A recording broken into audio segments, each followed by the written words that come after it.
Bueno, usted ya vio el tema del día y seguro recuerda a Lawrence Otárola que se encuentra con nosotros.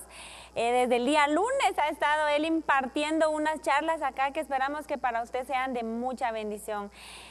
Tiene un libro titulado Las 10 reglas del juego matrimonio, la empresa de la vida, y de eso hemos estado hablando y seguro que usted ha estado muy bendecido. Por eso hoy vamos a continuar con las 6 reglas que nos hicieron falta de las 10 reglas del juego para el matrimonio, la empresa de la vida.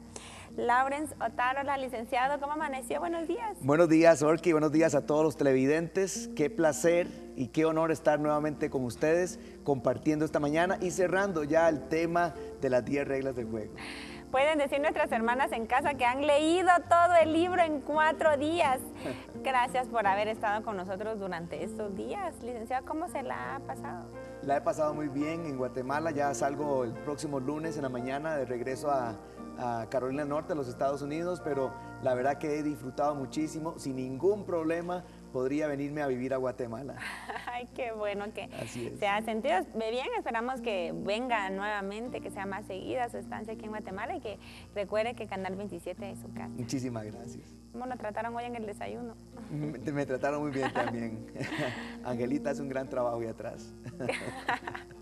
Bueno, licenciado, nuestros hermanos quieren continuar con este tema tan interesante. Ayer seguro se quedaron picados, como decimos aquí en Guatemala, sí. Y quieren terminar de escuchar las 10 reglas del juego en el matrimonio, la gran empresa de la vida. Pero quisiéramos pedirle si nos podía recordar las primeras 4 de las cuales ayer platicamos. Claro que sí. La primera regla del juego, como lo dijimos ayer, es ver al matrimonio como un contrato. Cuando hablamos de contrato, no tanto pensando en que, uy, esto nos va a amarrar, sino más bien qué es el verdadero propósito de un contrato. Un contrato tiene el propósito de proteger a las partes involucradas. De tal manera que cuando nosotros entramos al matrimonio en una relación de contrato, lo que estamos es realmente buscando la manera de protegernos el uno al otro. La otra cosa importantísima que dijimos del contrato es que garantiza las buenas intenciones de las partes involucradas. Eso es esencial. Y vimos cómo el matrimonio es y seguirá siendo un mejor modelo que inclusive la unión libre. Porque la unión libre está de moda. La unión libre es lo que todo el mundo dice, oh, esa es ahora la mejor manera, es un mejor modelo. Pero la investigación científica ha demostrado, siguiendo a familias por casi 18 años, y siguieron personas casadas, y siguieron personas en uniones libres, y siguieron a solteros también. Y todos los índices medibles, el matrimonio supera a las uniones libres y a las personas solteras. Entonces, el modelo de matrimonio es y seguirá siendo un mejor modelo. Claro. Y eso es muy importante. La regla siguiente es ver al matrimonio como una empresa. Dijimos ahí que lo importante de ver al matrimonio como una empresa es la importancia de saber escoger al socio y la socia de la empresa más importante de la vida. Lo primero que hay que hacer, dijimos que las personas casadas, pues ni modo, ya escogieron, ahora tienen que bailar con el más feo. Pero, y como decimos, ya no hay vuelta de hoja. Ya no hay vuelta de hoja, exactamente. Otro de los aspectos importantes de esta regla también es tener un norte. Todas las empresas tienen un norte, saben hacia dónde van. Nosotros como familia también tenemos que saber hacia dónde vamos. Tenemos que tener un plan de vida familiar que nos permita el desarrollo de toda la familia, pero sobre todo que todas las actividades vayan en dirección a permanecer juntos. Otro de los aspectos importantes de esta regla es la inversión. Dijimos la importancia de invertir, es un principio universal. No puede haber resultados sin inversión primero. Hay que sembrar para después poder cosechar. Y eso es una ley bíblica y es una ley universal. El otro principio que hablamos es el de tener los valores como combustible. Y hicimos la diferencia entre el valor vital y el valor trivial. Y pusimos a Carlos y a Roberto como ejemplo de los ejercicios físicos. Y queremos enfatizar que lo importante aquí es que aunque muchas veces nosotros decimos que valoramos al matrimonio, que valoramos a la esposa, al esposo, a los hijos, pero siempre hay 1000 excusas para dedicarles tiempo y atención, etcétera, etcétera. Entonces, realmente en esos casos nosotros no valoramos al matrimonio de una manera vital, sino trivial. Claro. Decimos que es importante, pero ya en la práctica pues, no es tan importante. Entonces tenemos que hacer de nuestra familia, de nuestro matrimonio, un valor vital.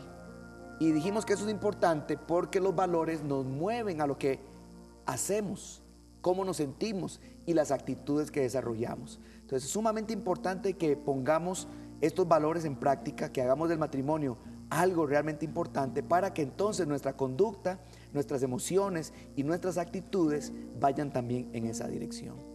Luego entramos a la cuarta regla y dijimos que era cortar el cordón umbilical.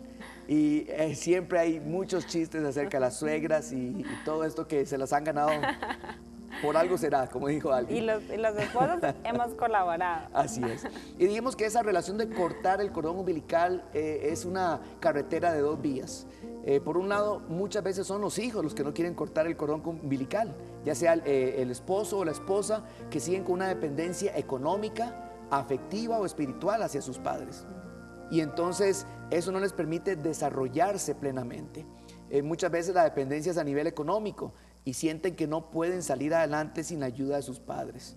Es importantísimo porque el hombre y la mujer tienen necesidades muy concretas. La mujer tiene una necesidad de estabilidad y de seguridad. El hombre tiene una necesidad de admiración y de respeto. Cuando un hombre sale adelante con su esposa solito, eso le da un valor y una estima increíble. La esposa le da la admiración de la esposa, el respeto de la esposa crece cuando tiene a su lado un hombre que sabe luchar y que sabe sacar a su familia adelante. Y también gana el respeto de otras personas, incluyendo a los padres de la esposa, los propios padres, que muchas veces dicen, no, mi hijo no va a poder salir adelante, siempre yo le he dado todo. Exacto. Y cómo cuando lo logran demostrar, es un gran paso a la hombría y un gran paso a la independencia que es tan necesario en esa empresa. Acuérdense que no es abrir sucursales, nuestro matrimonio no es una sucursal o una extensión de la familia de nuestros padres. Claro. Es una nueva empresa con un gerente, con una gerente de operaciones, etcétera, etcétera, como lo vamos a ver ahora.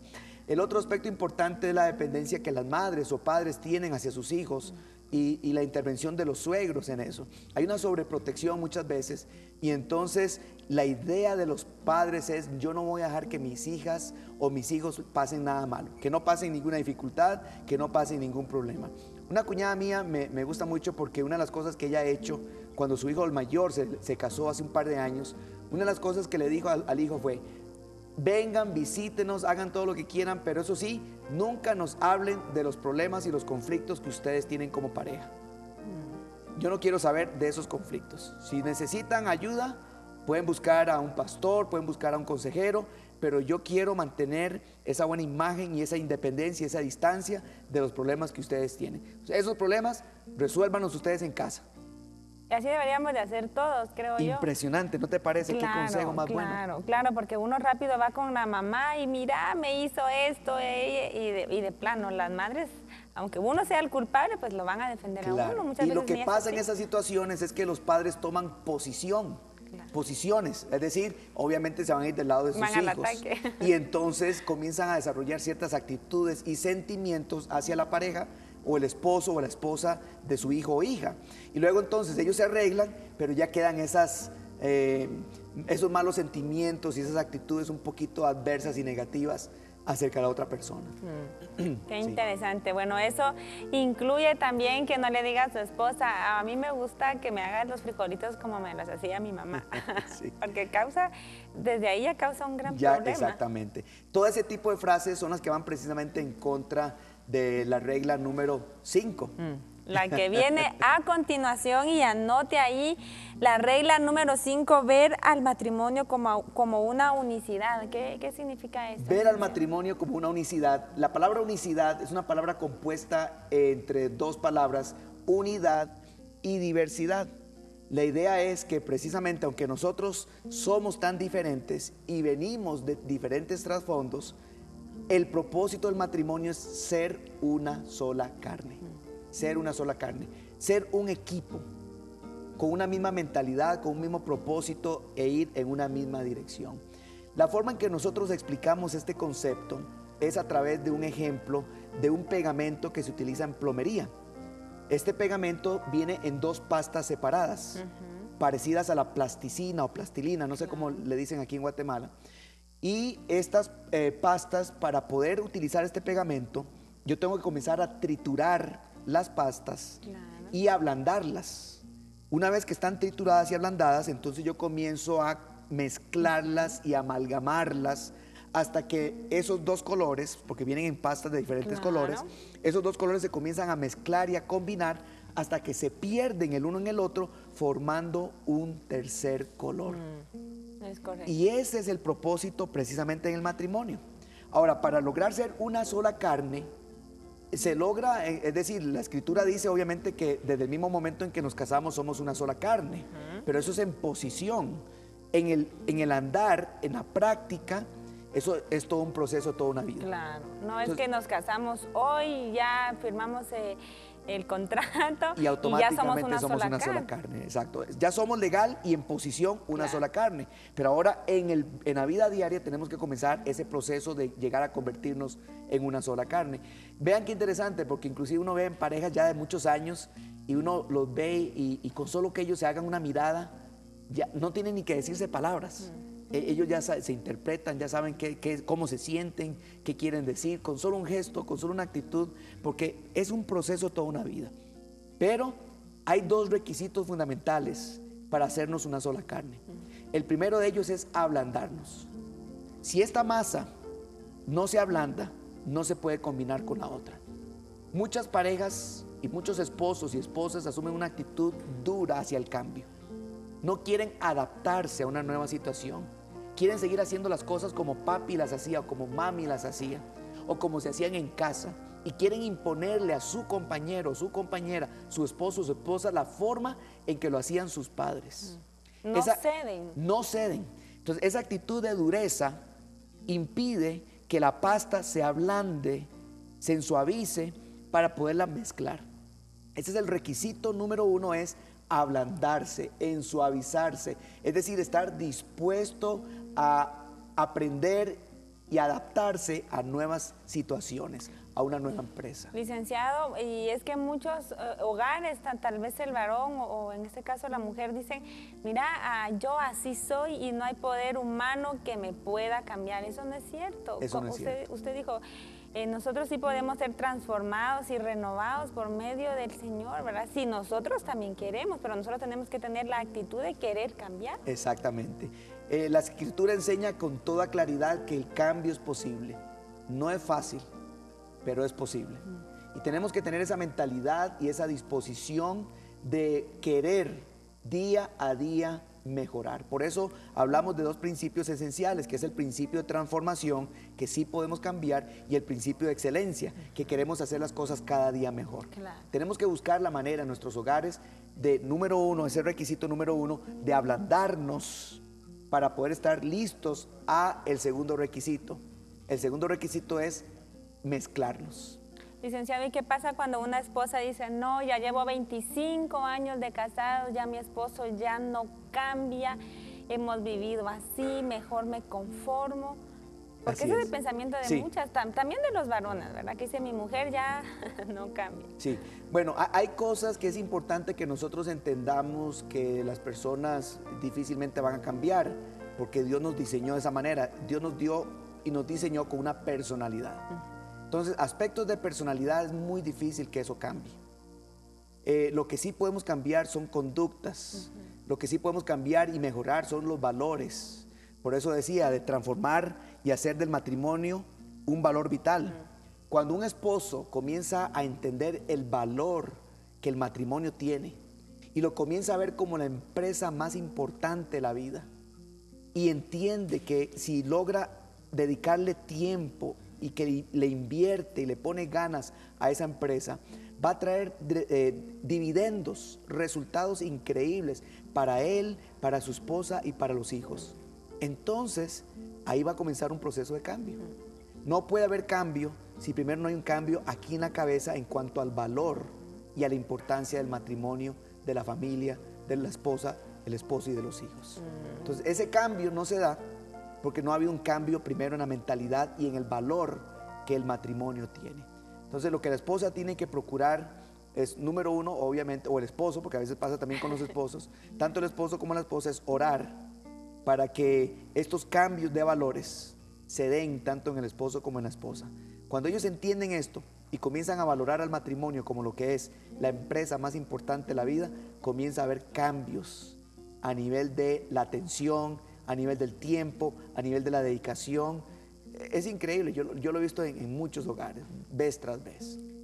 Entonces, la respuesta es que sí podemos ser transformados cambiando nuestras actitudes. Por ejemplo, muchas veces uno sabe que al esposo no le gusta cierta situación de uno, ¿verdad? Y uno ya sabe, pues uno puede cambiar esa actitud, no nos va a robar tanto y viceversa, ¿verdad? Así es, si usted así sabe es. que a su esposa no le gusta que usted llegue tan tarde, uno puede ver cómo mejoran esas situaciones para que vayan Ablandándose y mezclándose. Y que sea la consistencia que se necesita Así para es. que funcione el matrimonio. Y interesante, Orki, porque este pegamento, estas dos pastas, dos masas, por separadas no sirven para nada. Claro.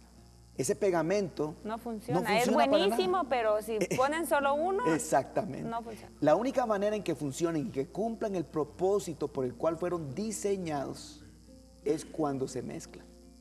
Y lo mismo ocurre en el matrimonio. El propósito de Dios, de revelar toda la imagen de Dios, porque dice la Biblia que nosotros fuimos creados a imagen y semejanza de Dios. Y esa imagen y semejanza es tanto del hombre como la mujer. Y en esa mezcla de ser una sola carne, nosotros podemos reflejar verdaderamente la imagen de Dios.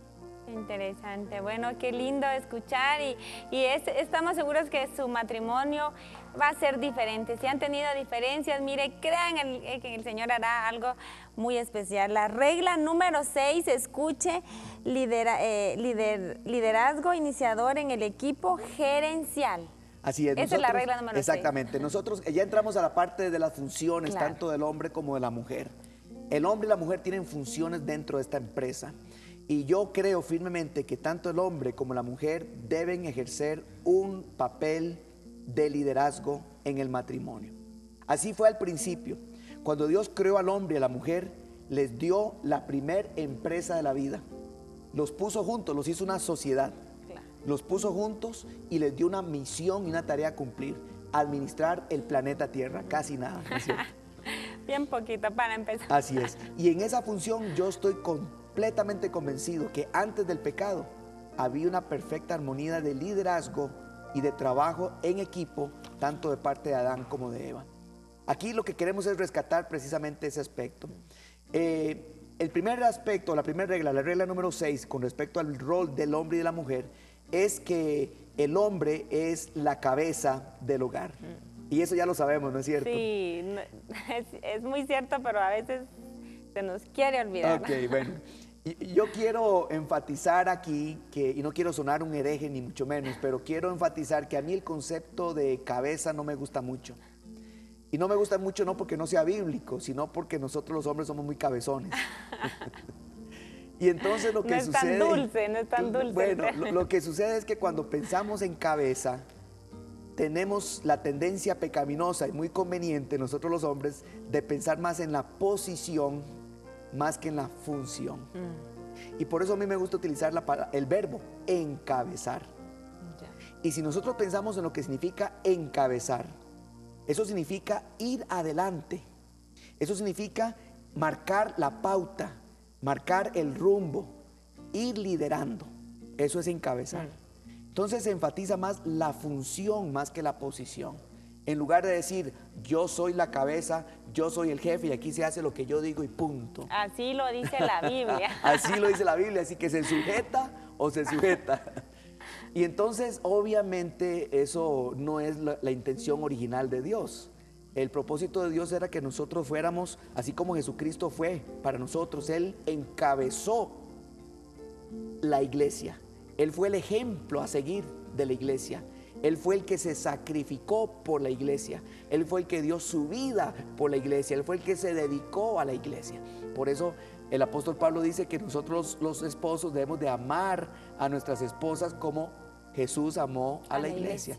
Es nuestro papel de encabezar. Ahora, volviendo al concepto este del que hemos venido hablando de empresa, Pongámonos a pensar en ese rol tan interesante. Hay un estudio que se hizo que dice que el 78% de las personas que renuncian a un trabajo renuncian a la clase de jefe que tenían, no al tipo de empresa para la que trabajaban. Ve qué interesante, Orki. 78% de las personas renuncian por la clase de jefe que tenían. Ahora yo me pregunto, ¿cuántas esposas que nos están viendo hoy estarán deseando renunciar por la clase de jefes que tienen? Qué tremendo. Qué serio, ¿no es cierto? Sí, muy cierto. Esto nos habla de la gran responsabilidad de ser los CEOs o los gerentes generales de una empresa y de la empresa más importante de la vida. No estamos hablando aquí de un juego. El rol de ser cabeza del hogar, el rol de ser el líder iniciador, el que va al frente, es una responsabilidad muy seria, hombres que me están escuchando. Y si nosotros sabemos ejercer ese papel en nuestros trabajos, ¿por qué no lo podemos trasladar a los hogares también? En los trabajos somos tremendos líderes. Claro. Y a veces no podemos hacer la conexión del trabajo al hogar. Un buen jefe, cuando pensamos en un buen jefe, porque hay jefes buenos y jefes malos, ¿no es cierto? Cuando pensamos en un buen jefe, pensamos en un jefe que toma en cuenta la opinión y el criterio de los otros miembros de su equipo, ¿no es cierto? No es cierto. Que toma en consideración lo que los empleados del trabajo piensan, los escucha, Valoran la valora opinión. el trabajo y el aporte. Un buen jefe constantemente está halagando y está marcando la visión y la dirección que la empresa va a seguir. Es importantísimo todo esto. Eso es un buen jefe. Es un buen jefe. Bueno, ¿quiere seguir escuchando usted cualidades y virtudes de un buen jefe? Luego de unos mensajes que hemos preparado con mucho amor para usted, el licenciado Lawrence Otárola continúa con este tema que ha sido de tanta bendición para usted. Ya volvemos. Canal 27, cada día más cerca de usted.